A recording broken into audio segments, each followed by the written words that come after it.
Hey y'all, we are going to be doing some painting or dry brush technique on the craft paper hillside. I'm using a modeling paste with the Americana titanium white, and that's all I'm using.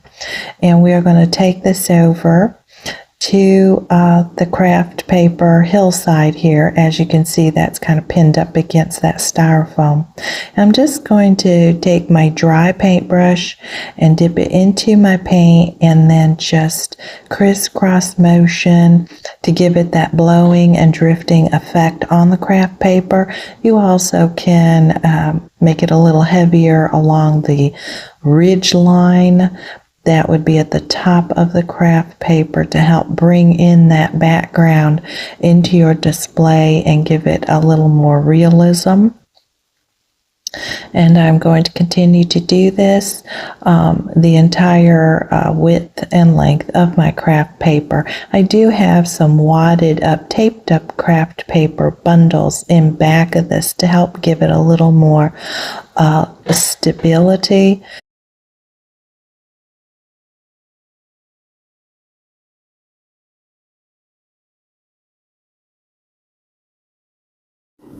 Here you can see a view of the completed craft paper hillside project. And we're going to come in, and as I was saying before, the ridge line is that line that kind of draws that background into your village display. And you can see where I've put a little bit more paint up at the top there just to kind of help give it that effect. Now, of course, it's going to be covered with a lot of trees in front of it. Also notice the craft hillside behind the buildings and see how that pulls that background forward into that little display vignette.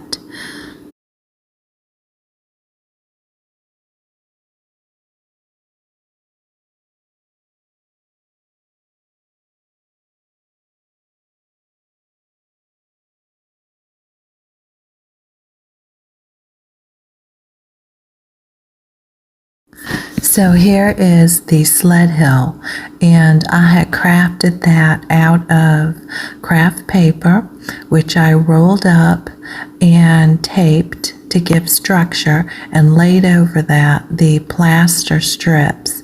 That has dried completely now, and you'll notice there are some areas that are open as vents because there is a strip outlet underneath there, and I plug in the plugs for the buildings and the adapter for the pond.